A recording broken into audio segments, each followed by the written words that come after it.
En el corazón del templo hindú de Meenakshi, en Madurai, en la región de Tamil Nadu, los dioses de piedra siempre han formado parte de las vidas cotidianas de las personas.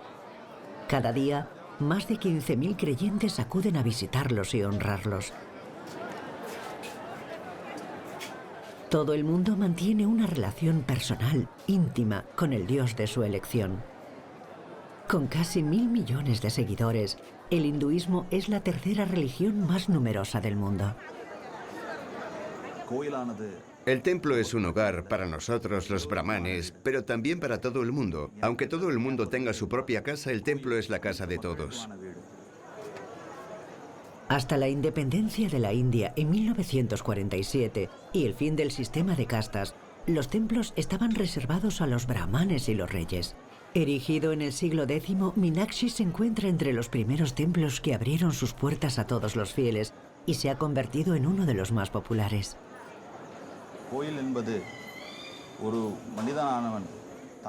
El templo debe ser un lugar en el que un hombre se enfrente a sí mismo. Una vez que un hombre descubre el verdadero estado de su alma, solo puede desear mejorar.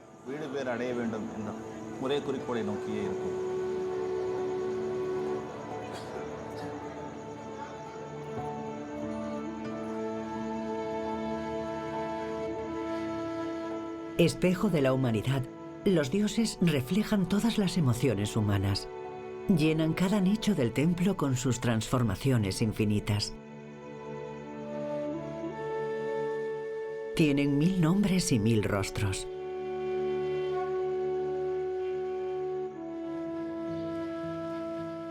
En el exterior, el panteón de los dioses hindúes se presenta en un alegre desorden barroco.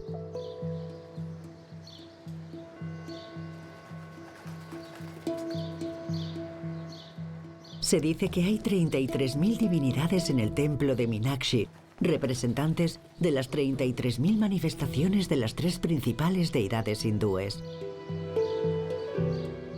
Brahma, el creador; Vishnu, el conservador; y Shiva, el destructor, que renueva la vida. Todos los dioses han adoptado una forma humana.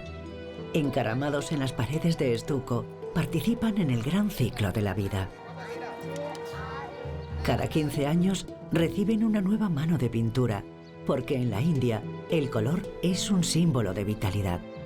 El color es la luz que emana de los cuerpos de las deidades para iluminar el mundo del hombre. Durante el período védico en la India, no había templos. La gente simplemente recitaba mantras y oraciones. Todos los seres vivos estaban considerados templos, dado que todos los seres vivos tienen alma, y todas las almas son representaciones de Dios. Y entonces llegaron los templos. Los primeros templos se inspiraron en la forma de los templos budistas. Todos los templos se construían basándose en el cuerpo humano, porque el cuerpo humano estaba considerado un templo sagrado.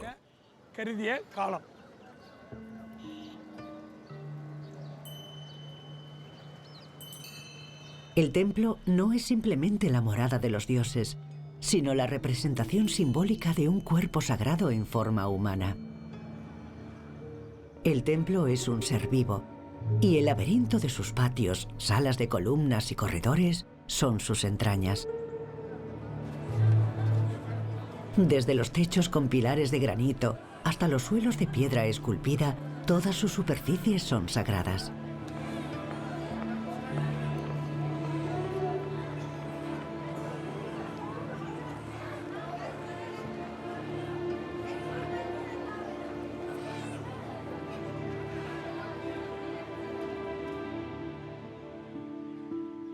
Visibles desde muy lejos en el horizonte, las Gopuram, enormes torres de entrada, delimitan el complejo de Meenakshi.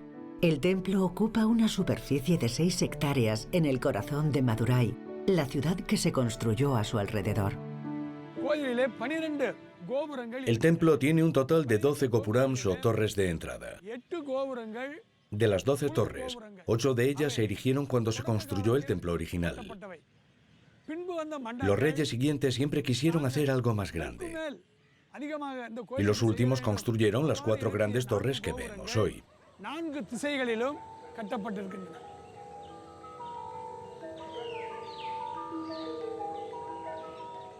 Situadas en los 4 puntos cardinales, las gopurams rodean el santuario que se encuentra en el centro del templo.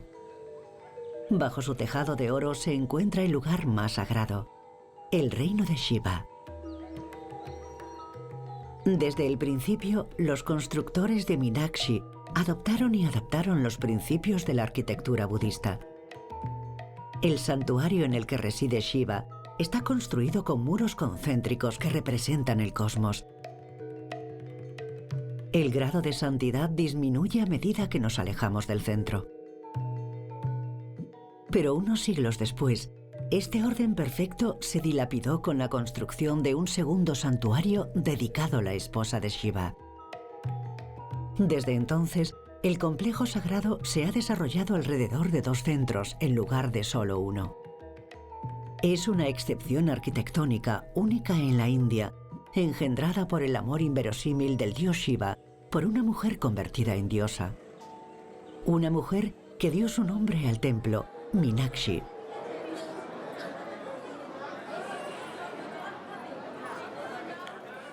El templo debe su enorme popularidad a la leyenda que une a una mujer a un dios. Ella es muy popular en Madurai, porque aquí, en Madurai, la consideran no solo su diosa, sino también la reina Pandiana, que es una dinastía que tuvo sus orígenes y su centro aquí en Madurai. Según cuenta la leyenda, el rey y la reina de Madurai no conseguían tener un hijo y heredero, de modo que los dioses les dieron una niñita como regalo, y nació con 3 pechos. La llamaron Meenakshi y la criaron como a un hijo. Se convirtió en una guerrera invencible gracias a su perfecto dominio de las armas. Un día entró en combate en el monte Kailash, el hogar de Shiva. Cuando llegó y se encontró frente a Shiva, su tercer pecho cayó. Y en ese momento se dio cuenta de que él sería su esposo. Meenakshi, convertida en diosa del amor, la feminidad y la fertilidad, cuidaría a partir de ese momento de todas las mujeres.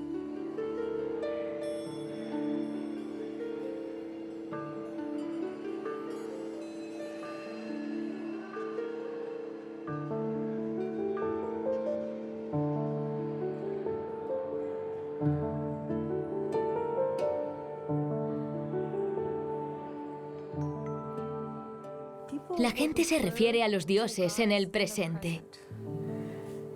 Existe la creencia, la sensación de que los dioses no solo forman parte de sus vidas cotidianas, sino que están vivos.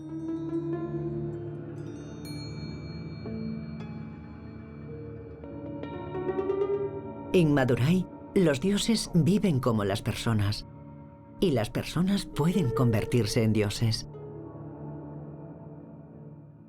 El espacio sagrado no está circunscrito. Es muy poroso, es muy permeable y es muy flexible también.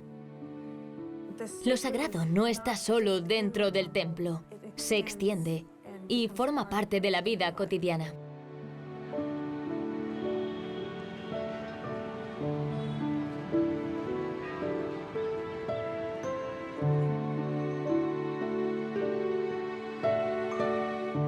Meenakshi es el ejemplo perfecto de templo vivo, que nunca deja de evolucionar y cambiar con el paso del tiempo. Pero 200 kilómetros al norte de Madurai, los templos de Thanjavur han conservado su perfección original.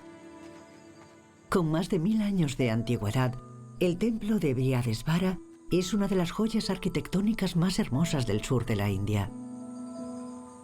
La pureza de su estilo, la armonía de sus proporciones y la profusión de sus esculturas graníticas lo convierten en un monumento incomparable.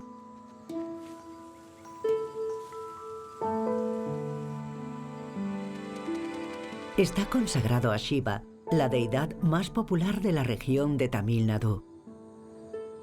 Pero lo que lo convierte en especialmente interesante es que los principios de construcción heredados del budismo han permanecido visibles e intactos. En los antiguos himnos védicos, que se encuentran en el origen del hinduismo, los dioses son elementos de la naturaleza.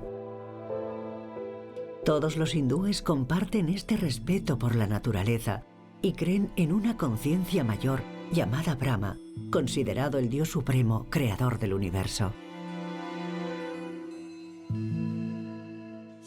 En la antigüedad, en algunos de los himnos védicos, por ejemplo, conceptualizaban y otorgaban a este Brahma una forma llamada Vatsu Purusha, o el ser humano eterno. Cuando vemos ese ser humano eterno en la Tierra y construimos una estructura alrededor de ese ser humano, se convierte en un templo. Al igual que el templo de Meenakshi, este representa al cuerpo divino en forma humana. Se sitúa en el centro de un cuadrado, dividido en múltiplos de 9, que se corresponden con los 9 planetas de la astrología india. Este punto de aquí, el punto central, sería el ombligo. De hecho, incluso en sánscrito se conoce como Garbhagraha, que significa literalmente vientre, y ahí es donde está la deidad principal, de modo que el centro de atención está en el punto central. Directamente desde el ombligo de Dios se alza la Vimana, una torre piramidal hueca que alberga al dios Shiva. Este palacio celestial, el lugar más sagrado del templo, se eleva por encima de los demás edificios. Las proporciones del templo están basadas en las medidas precisas que conectan los diferentes edificios. El muro exterior está formado por 2 cuadrados, cada uno de los cuales mide 140 metros de lado. La Vimana, de 70 metros de altura, se corresponde exactamente con la mitad de un cuadrado. La disposición de los edificios forma una combinación de cuadrados que representan la tierra y de círculos que representan el cielo, acomodados unos dentro de otros. Un diseño perfectamente simétrico, que no es sino la representación budista del cosmos que encontramos por toda Asia, el mandala.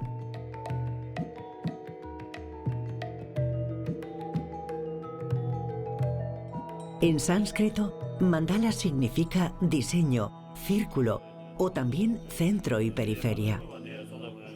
Es el diagrama que representa el orden del universo. Está todo ahí: el hombre y su cuerpo, los elementos de la naturaleza, el sol y los planetas. El mandala Kalachakra, denominado la rueda del tiempo, es el retrato más completo y logrado del cosmos. Surge de las últimas enseñanzas de Buda y describe su camino hacia la iluminación. El mandala es en realidad un universo alternativo. Y el centro de ese universo es una especie de palacio divino o palacio real. Estamos acostumbrados a ver mandalas en 2 dimensiones como un diagrama geométrico.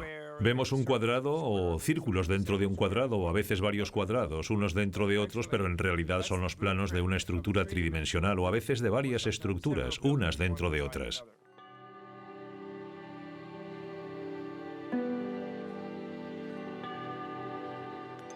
A la hora de meditar, se debe visualizar el mandala en toda su integridad, pero también hasta el más mínimo detalle.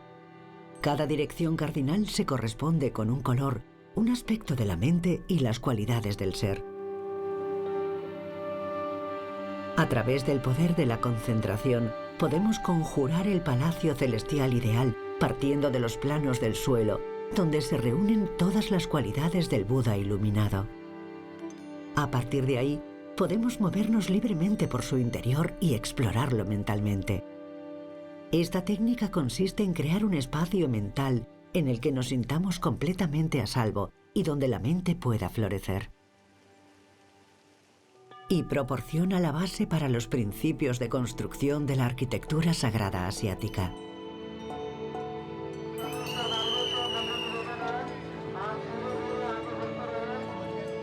Bodh Gaya, en el norte de la India, es el lugar de peregrinación budista más importante del mundo.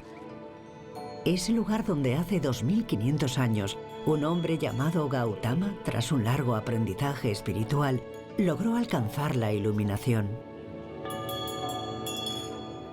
Sentado bajo un árbol, se convirtió en Buda, el iluminado.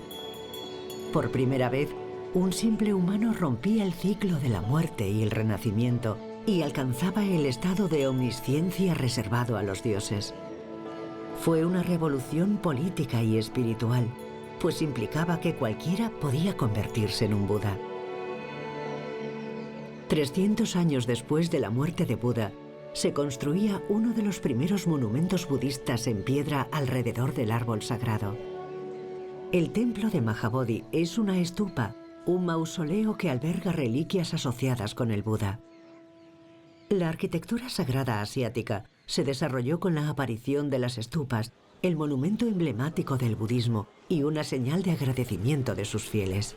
A lo largo de los siglos, su forma cambiaría en consonancia con los diversos países, escuelas de pensamiento y culturas, porque el budismo se desarrollaría fuera de la India, donde nació, y se propagaría por el continente asiático en 3 direcciones. Rodeando la cordillera del Himalaya hacia China y Corea para llegar hasta Japón, hacia la meseta tibetana y hasta Mongolia, hacia Myanmar, la puerta del sureste asiático.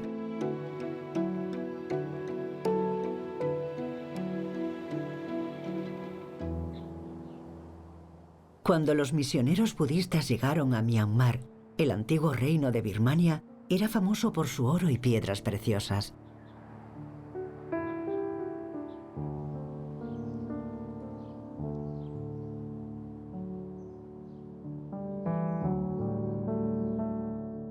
Rangún, la actual capital de Myanmar, acoge una estupa gigante, la más grande del mundo, totalmente recubierta de oro. La estupa tiene forma de cuenco invertido, en memoria de los monjes errantes que introdujeron el budismo en el reino. Se alza en un bosque de 64 pagodas pequeñas que forman un recinto sagrado. Una de las razones por las que Suidagón es la estupa más importante de Myanmar y tan importante en el mundo budista tiene que ver con su historia, que aunque legendaria, también está basada en hechos históricos. Pero según la leyenda, la pagoda de Suidagón alberga una reliquia, el pelo de Buda. Según la leyenda, el propio Buda en persona entregó a 2 mercaderes birmanos que viajaban por la India 8 pelos de su propio cabello. Esos cabellos fueron trasladados con sumo cuidado a Rangún por mar y después por tierra, y se guardaron en una estupa construida especialmente para ellos.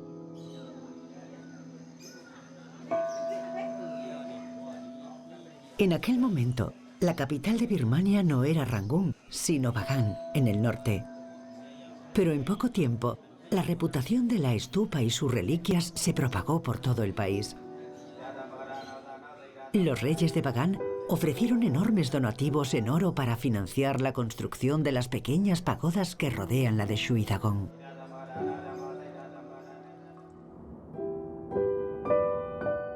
Si nos fijamos en la arquitectura en sí y en la forma de este edificio tal y como está hoy, es en gran medida una representación de algunos de los aspectos centrales de la cosmología budista. De modo que tenemos una base para los cimientos, la clásica forma octogonal y 4 lados principales alineados con los puntos cardinales. Y a medida que ascendemos las capas, iniciamos también un viaje espiritual. Los diferentes niveles de la base octogonal representan el reino terrenal. Por encima, el reino celestial, con sus diferentes etapas de sabiduría que llevan al penúltimo nivel antes de la cima, que se corresponde con la consecución del Dharma. Y justo en la cumbre, cuando llegamos a la aguja, está el objetivo final, que representa a todos los budistas y que es el vacío, la consecución final de la iluminación, cuando llegamos a la cumbre, a lo más alto del edificio.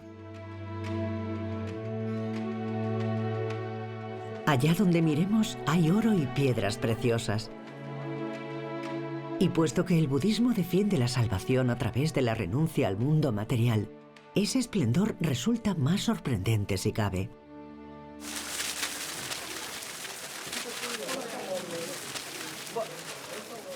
En el Theraveda, esta rama del budismo prevalente en el sureste asiático, la idea del karma es esencial. La persona acumula méritos a través de actos de generosidad, incluida la generosidad de tiempo, y con ello mejora sus posibilidades de tener un mejor karma en reencarnaciones futuras. Cuando llegamos a la cumbre, vemos este otro elemento decorativo, el denominado ti, que es un paraguas. Y el paraguas es un símbolo asociado también a Buda. Es muy reconocido en toda Asia como símbolo de realeza. De modo que el paraguas es algo que vemos siempre sobre un personaje real, en este caso, un gran líder espiritual. Para la renovación más reciente del Ti, los birmanos donaron joyas, plata, oro y piedras preciosas que se incorporaron a la parte superior del paraguas, compuesto por 1065 campanas de oro. Todo lo que vemos por todas partes es un resultado de estos donativos. Y todo ello se une en este entorno vivo que está en constante cambio, puesto que las personas renuevan no solo sus propios ciclos de renacimiento, sino que también participan en el renacimiento físico de este lugar. Los donativos, que en Shwedagon se concentran en un solo monumento, han alcanzado una dimensión completamente diferente en contacto con una naturaleza enérgica.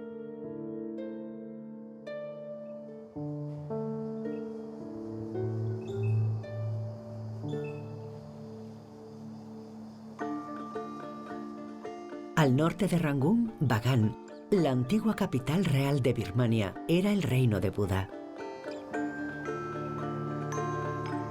Una visión fabulosa, pero no obstante muy real del mundo divino.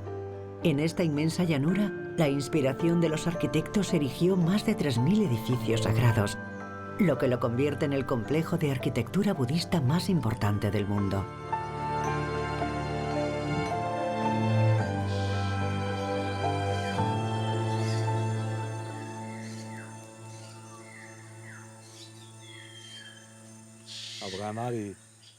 Nosotros, los habitantes de Bagan, siempre hemos creído que este lugar estaba protegido por las estupas, que contienen reliquias de Buda.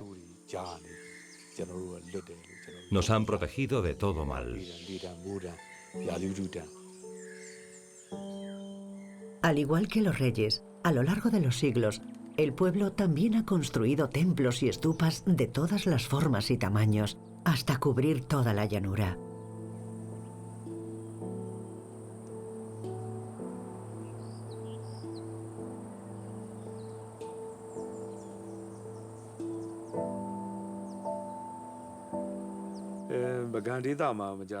El 24 de agosto de 2016 se produjo un terremoto de magnitud 6,8 en Bagan.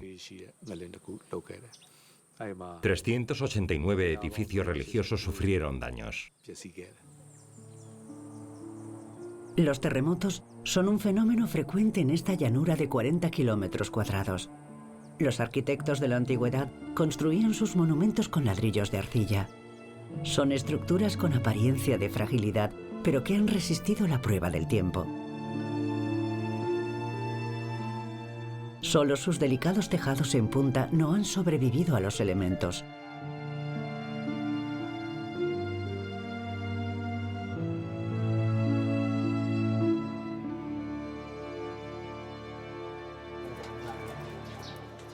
Múltiples terremotos han dañado una de las joyas arquitectónicas más hermosas del lugar, el Templo de Ananda. Pero una vez más, la población ha restaurado el esplendor original del monumento.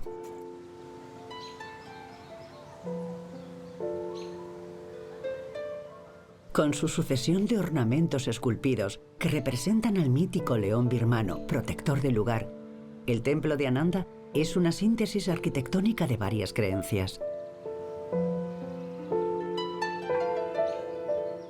Está inspirado en un templo indio con sus puertas cinceladas en forma de pétalos de loto, un símbolo de pureza.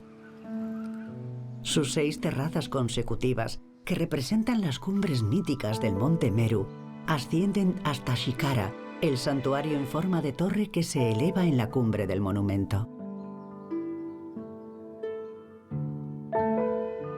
Desde cada uno de los 4 puntos cardinales, un pasillo lleva hasta el centro, el lugar más sagrado del templo. Su diseño es perfectamente simétrico. Una cruz en el centro de un cuadrado, como un mandala.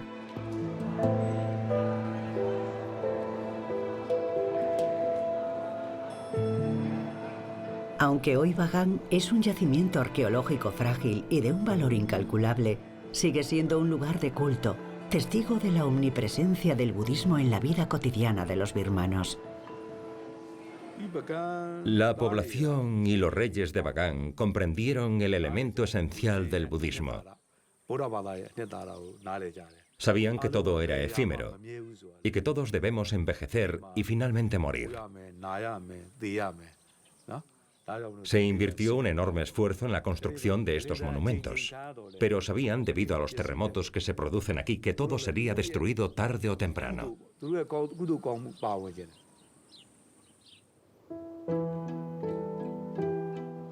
La convivencia con una naturaleza impredecible y destructiva forma parte también del ciclo eterno del Renacimiento. Y esta llanura sísmica se ha convertido en sagrada con el paso del tiempo. Pero, ¿qué ocurre cuando el budismo llega a un lugar donde no hay arquitectura?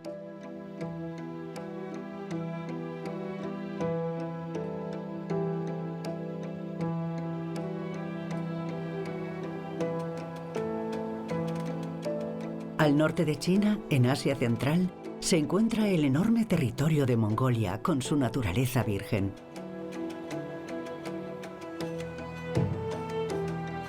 Esta es una tierra de nómadas y a lo largo de los siglos el budismo fue expandiéndose gradualmente por las vastas estepas de Asia Central, siguiendo la estela de las caravanas de mercaderes que llevaban seda y especias al reino del legendario emperador y conquistador Gengis Khan.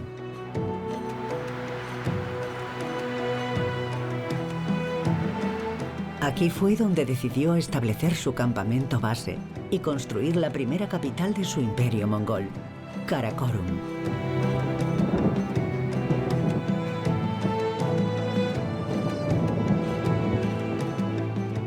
«108 estupas inmaculadas, testigos silenciosos de una historia atormentada, componen un cuadro en medio de la estepa. Rodean al monasterio de Erdene-Zu, el primer centro budista de Mongolia.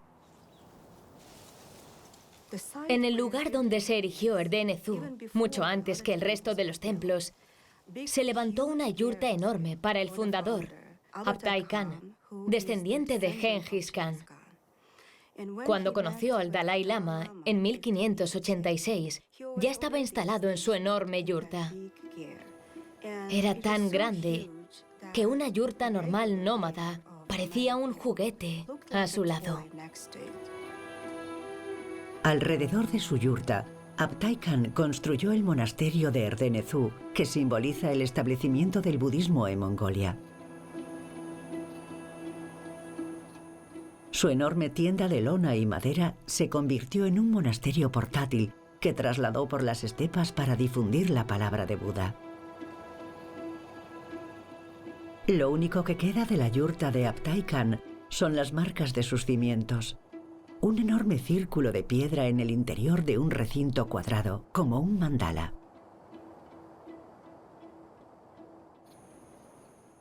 Erdene-Zu era un organismo muy vivo.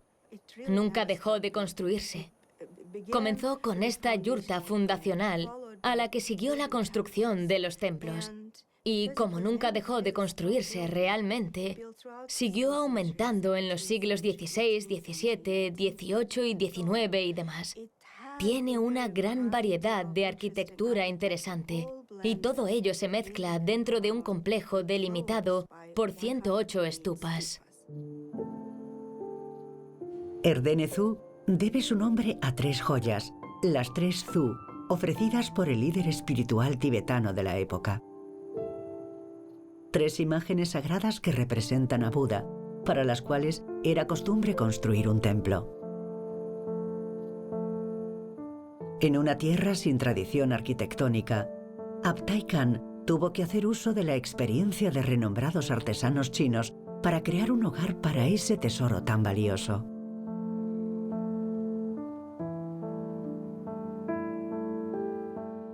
Visión inesperada en medio de la estepa.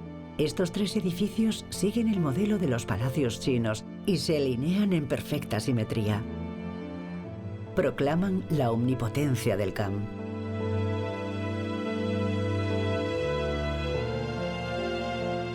En el siglo XVIII, el Khan, ahora líder tanto espiritual como político, construyó el templo de Avirán en homenaje a su homólogo tibetano.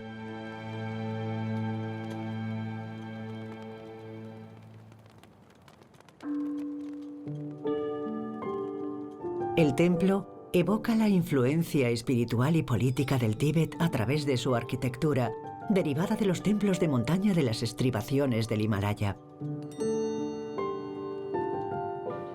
A diferencia de los templos de piedra tibetanos, el templo de Avirán se construyó con ladrillo refractario y madera.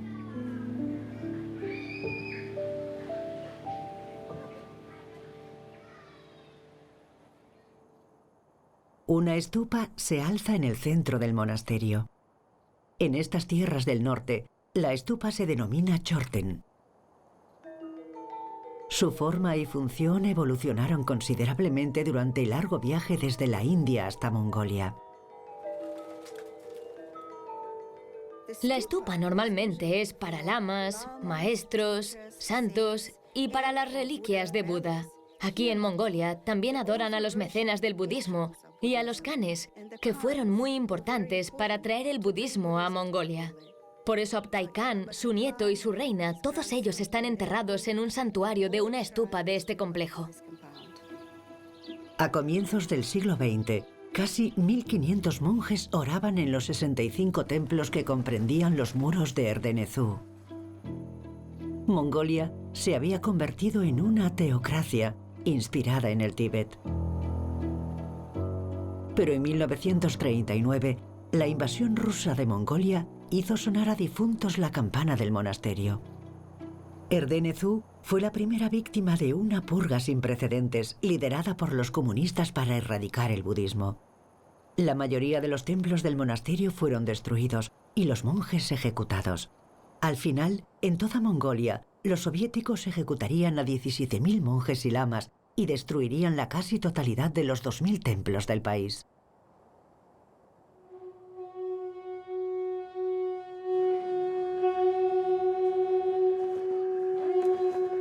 «70 años después, el monasterio reabrió sus puertas. Monjes y pueblos se habían reencontrado con su religión. El ritual de circunambulación tiene lugar alrededor de las 108 estupas que rodean la fortaleza sagrada de Erdenezú.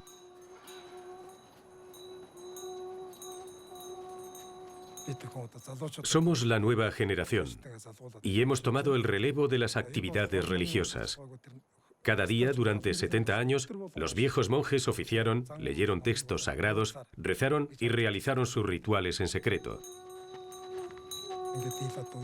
Ahora ya no tenemos que escondernos y rezamos abiertamente todos los días, en especial los días sagrados.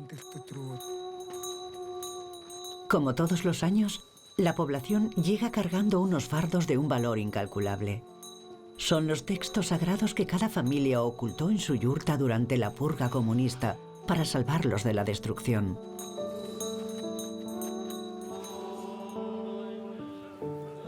Arraigado durante siglos en la tierra mongola, Erdenezú logró sobrevivir a las brutalidades de la historia y al intento de borrar lo sagrado.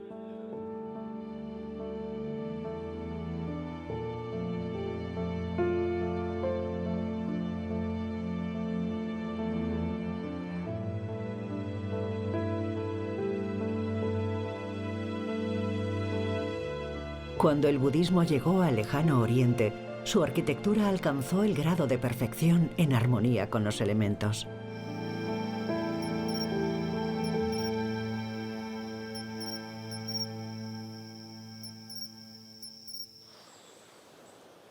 En Japón, la población siempre se ha comunicado con los kami, los poderosos espíritus de la naturaleza. El encuentro entre el mundo de los kami y el budismo dio lugar a una arquitectura sincrética sin precedentes.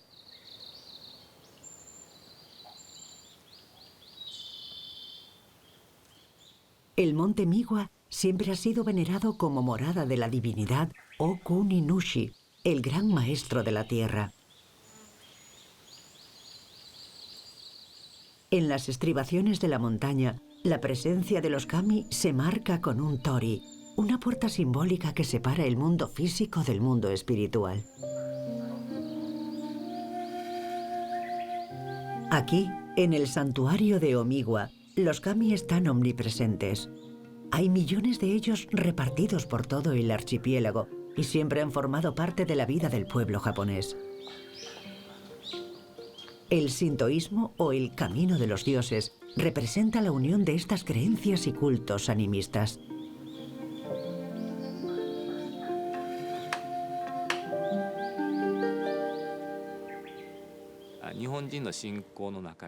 En las creencias japonesas, las montañas, los ríos y el mar son todos sagrados. Nosotros creemos que las montañas, la hierba y los árboles están llenos de vida. Si repasamos las leyendas, los seres humanos, como la naturaleza, nacen como divinidades. Por eso, la naturaleza y los seres humanos están considerados hermanos y hermanas. En los albores de las creencias sintoístas, la arquitectura se limitaba a pequeños santuarios provisionales diseminados por la montaña. Albergaban a espíritus de la naturaleza que las personas visitaban para honrarlos. Cuando el budismo llegó a Japón, ese culto espiritual se transformó en una religión formal, el sintoísmo.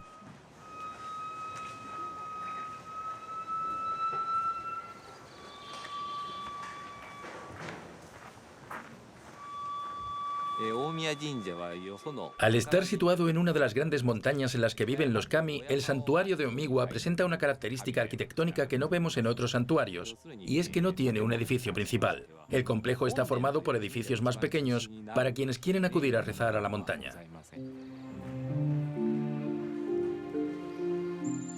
En Omiwa no existe un edificio central.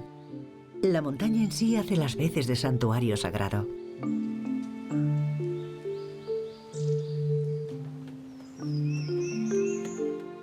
El sintoísmo tomó prestadas las estructuras de la arquitectura budista, formas enormes y volúmenes interconectados. Pero inventó un nuevo estilo estético. Los edificios están hechos en su totalidad de madera natural y requieren un mantenimiento y restauración constante. Al igual que en la India, a las deidades japonesas no les gusta que las cosas se deterioren.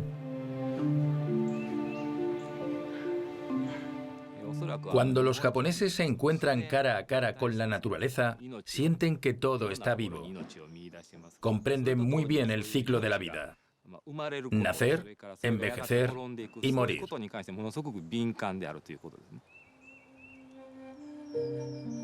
Mientras que el sintoísmo es el mundo panteísta de los espíritus de la naturaleza, el budismo sitúa al ser humano dentro del ciclo del tiempo.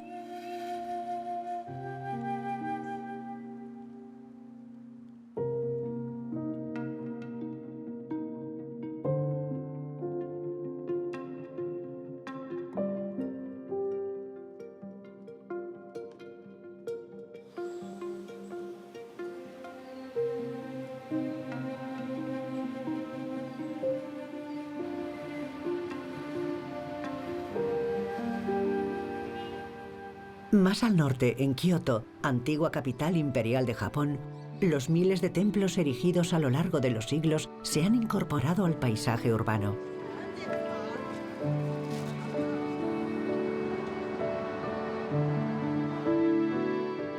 En las colinas del norte de la ciudad Daitoku-ji está el templo más secreto de Japón.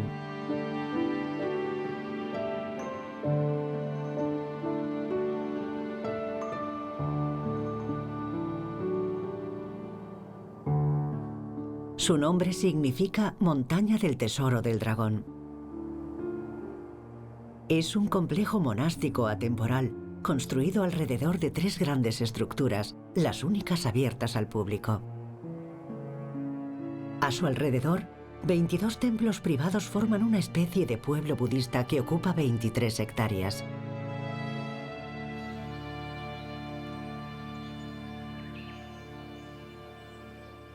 Daitoku-ji es un monasterio zen.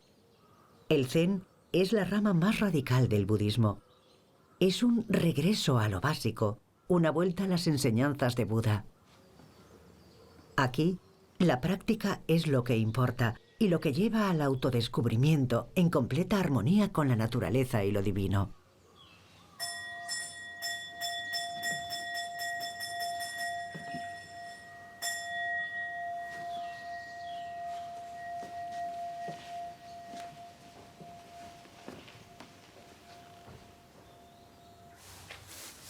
Cada acción diaria se convierte en un acto de meditación que se centra en el momento presente.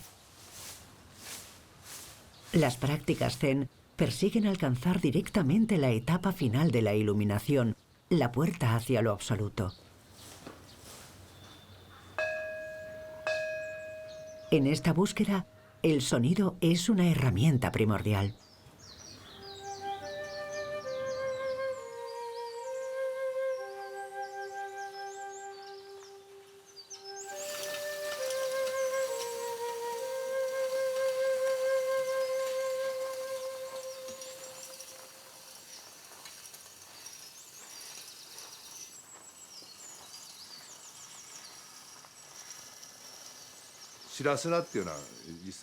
La arena blanca representa el flujo del agua. Y cuando llegamos al océano, la arena blanca, con su patrón ondulante, representa las olas.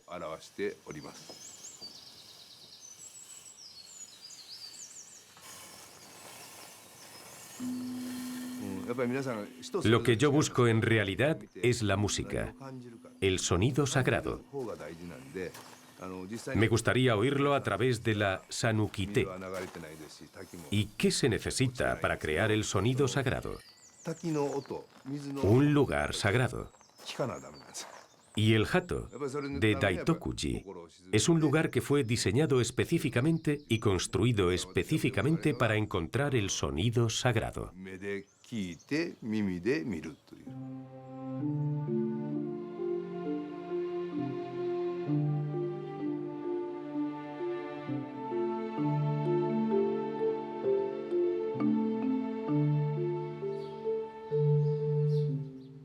La naturaleza y su observación son la base de la práctica zen. El jardín es un elemento primordial en el diseño del templo. Es una parte integral de la arquitectura, una ayuda para la meditación que debe ser visible constantemente.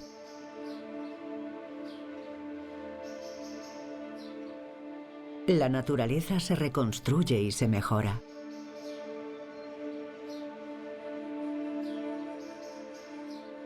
Para los monjes zen, el jardín es un microcosmos.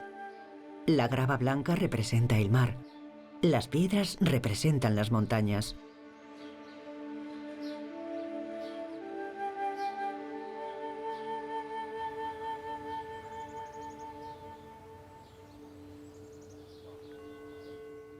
En el lugar más recóndito de Daitoku-ji se encuentra el templo de Shin-Yuan.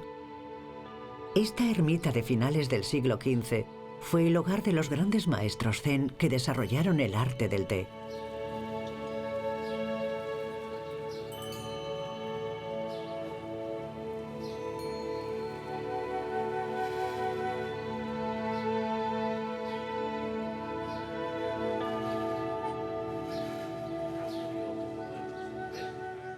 Heredero de esta tradición, el maestro Yamada Soshio, monje superior de Shin-Yuan, recibe a Yoshiaki Nakamura, arquitecto especializado en casas de té.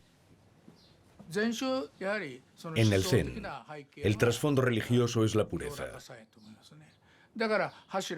Por eso usamos madera blanca para las celosías y postes, que están completamente esculpidos. A través de la interacción de varias aberturas modulares, el templo crea una serie de pasos entre el interior y el exterior, como simbolizando el paso entre la vida y la muerte.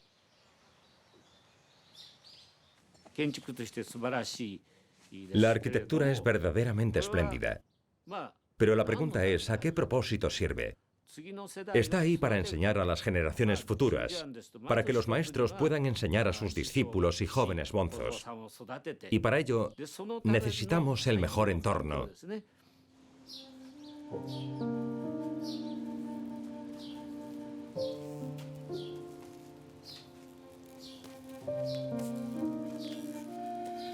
La Casa del Té es la quinta esencia de la arquitectura de inspiración zen. Debe transmitir humildad. Lo ideal es que el edificio evoque la cabaña de un simple pescador.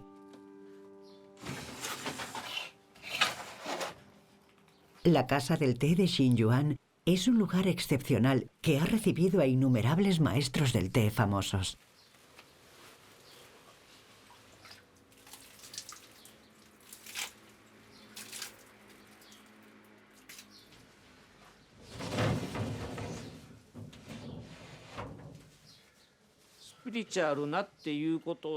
A medida que evoluciona el camino del Zen, la sala se va haciendo más pequeña. Cuando nos adentramos hacia el fondo, llegamos a un espacio donde apenas caben 1 o 2 tatamis. Eso explica por qué estos lugares nos sitúan en un estado emocional adecuado para la meditación zazen.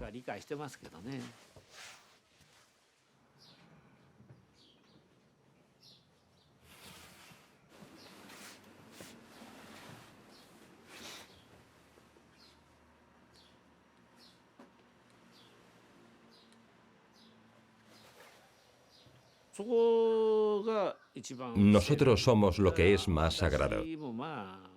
Si conseguimos distanciarnos de nosotros mismos, alcanzaremos lo sagrado. Si no conseguimos distanciarnos, viviremos en la duda.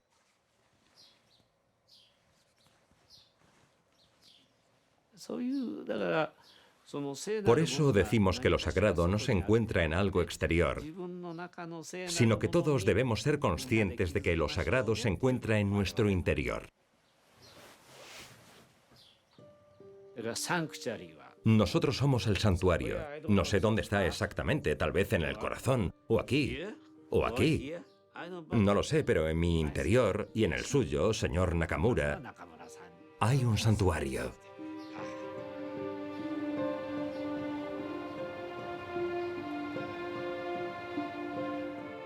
Durante su largo viaje por Asia, la arquitectura sagrada siguió transformándose a medida que fue encontrándose con otras creencias y se convirtió en la encarnación del propio ser humano, de la naturaleza y de los dioses.